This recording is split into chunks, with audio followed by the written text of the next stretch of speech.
Salut à tous les amis, j'espère que vous allez bien. On se retrouve aujourd'hui pour une nouvelle vidéo. On débriefe le match entre le FC Barcelone et le FC Valence, un match au Camp Nou avec quelques absents par blessure, Pedri, Lewandowski ou encore Gavi qui était quant à lui suspendu.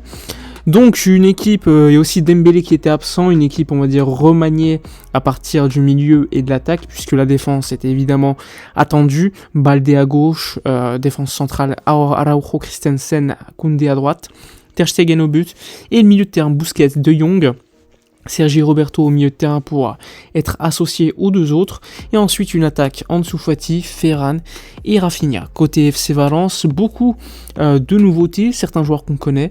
Samuel Lino qui appartient à l'Atlético, il y avait également Ilaix Moriba, l'ancien joueur du FC Barcelone, Mardarshvili au but, il y avait également beaucoup d'absents avec Gaïa absent, et Thierry Correa qui était présent également, l'un des meilleurs joueurs de cette équipe de Valence, et Guillamon aussi en numéro 6 qui est assez bien connu maintenant. Donc pour débriefer ce match, pour être assez bref, on va dire que la première mi-temps, pendant les 10-15 premières minutes, c'était assez ennuyeux. Beaucoup de passes latérales, beaucoup de mal dans notre milieu de terrain à sortir les ballons. Sergi Roberto, on se demande toujours ce qu'il fait à Barcelone. Et lorsqu'il est titulaire, même contre une équipe comme contre Valence, il n'arrive même pas à apporter des choses positives. C'est dire le niveau de ce joueur. C'est un joueur qui n'apporte rien au milieu de terrain. On a vu que c'était finalement De Jong qui était limite beaucoup plus en retrait lors de ce milieu de terrain. Un Busquets un peu plus haut que De Jong. Beaucoup de séquences où De Jong était là pour assister Christensen et Araujo à la relance. Donc ça, c'était assez étonnant.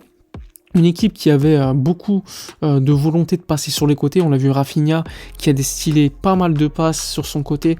Des passes, on le sait, avec son pied gauche très redoutable. Franchement, très impressionnante. Il les fait assez souvent d'ailleurs. Parfois ça fonctionne, parfois non. Mais il y a toujours cette volonté de faire des bonnes passes. Il y a aussi des passes grâce à des appels de Ferran Torres derrière les centraux. Donc ça, c'était aussi très intéressant de la part de Rafinha, et Ferran qui a pas mal apporté, je trouve, en première mi-temps, même si il peut apporter beaucoup plus. Il y a eu également une frappe en dehors de la surface cadrée de sa part, mais il apporte toujours par ses appels. Ça, c'était positif. Même si parfois il fait des passes en retrait où il met en difficulté certains de ses coéquipiers, voire Ter Stegen à un moment donné. On a eu chaud sur cette séquence où je crois que c'est Samuel Lino qui frappe au-dessus. Donc des séquences comme ça, largement évitables, sont à déplorer. Et également Alejandro Baldé qui, lorsqu'il prend le ballon sur le côté gauche, est capable de casser des lignes par sa conduite de balle. Ça, c'est assez récurrent désormais. Ansu Fati qu'on n'a pas vu encore une fois, ou qui passe un petit peu à côté lorsqu'il avait les ballons, un petit peu comme Sergi Roberto au milieu de terrain, mais lui en attaque, il n'a pas été bon du tout. Alors que j'ai trouvé Ferran et Rafinha beaucoup plus intéressants avec le ballon et sans le ballon. Une première mi-temps avec beaucoup de difficultés. Bon, Valence nous a pas créé beaucoup d'occasions. Tu as eu un centre à un moment donné pour une tête de Thierry Correa. Tu as eu également la frappe de Samuel Lino suite à la passe complètement dingue de Ferran vers Ter Stegen qui rate sa passe, et ensuite ça fait une frappe qui passe au-dessus. Mais globalement, on n'est pas non plus super rassuré. Alors oui, défensivement, c'est plutôt carré, mais offensivement, au niveau de la création des occasions, c'est pas du tout ça. On dépend beaucoup de Rafinha qui fait une belle première mi-temps, mais au niveau de la création, tu as la belle passe de Busquets pour le but de Rafinha de la tête qui va donc permettre de libérer un petit peu le Barça. Mais sinon, c'est pas assez. Au niveau de la création, on voit que Pedri est très important dans ce rôle derrière l'attaquant. Puis en plus, on n'a pas de numéro 9 fixe comme les Lewandowski. Ferran revient beaucoup dans l'axe pour essayer de jouer le relais. Et ça, c'est quelque chose qui nous manque beaucoup lors de cette première mi-temps.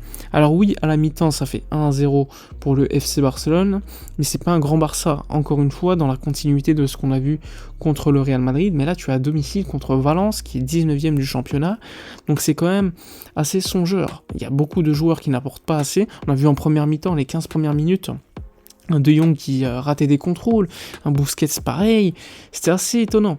Valence, heureusement, n'a pas beaucoup de qualité, on va dire, devant, parce qu'il y avait que Hugo Duro, en fait, qui faisait les appels, et on voit qu'Araujo est plutôt bon pour rattraper certaines passes des équipes adverses derrière notre défense, mais sinon, globalement, on attend beaucoup plus du FC Barcelone, et en première mi-temps, il a manqué beaucoup d'ingrédients.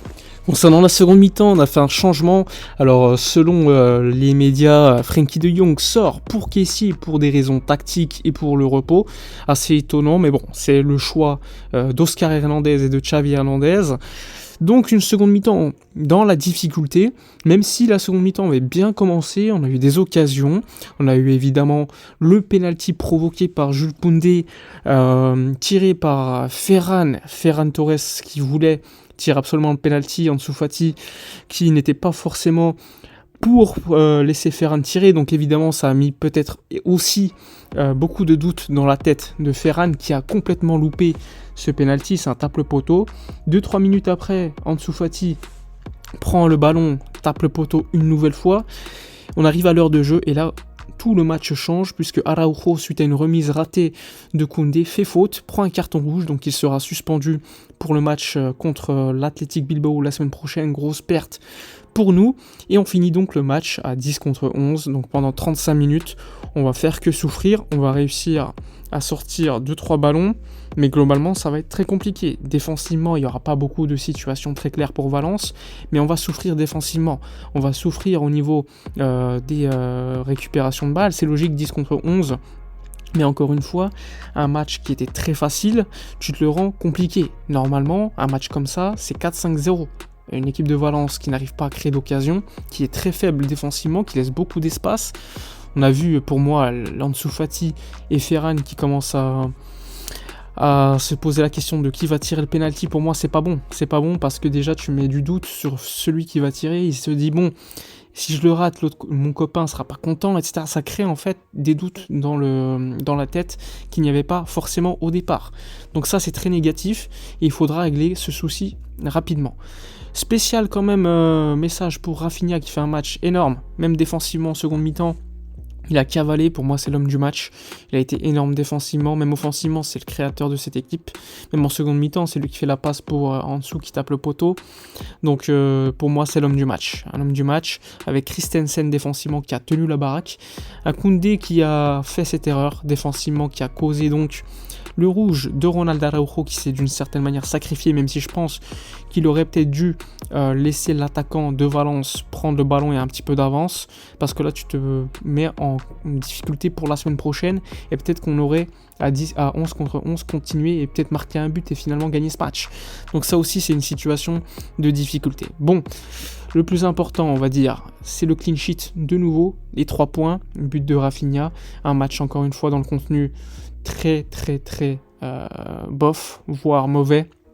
On a l'habitude, j'en ai parlé lors de certaines vidéos, on enchaîne les 1-0, c'est pas très bon, espérant que les récupérations de Dembélé, Pedri, etc., Lewandowski permettent quand même de changer la face de cette équipe, parce que pour l'instant c'est vraiment assez inquiétant. Donc dites-moi dans les commentaires ce que vous avez pensé du match, de la performance de l'équipe, n'oubliez pas de liker, commenter, partager, je vous dis à la prochaine, et d'ici là, comme d'habitude, portez-vous bien.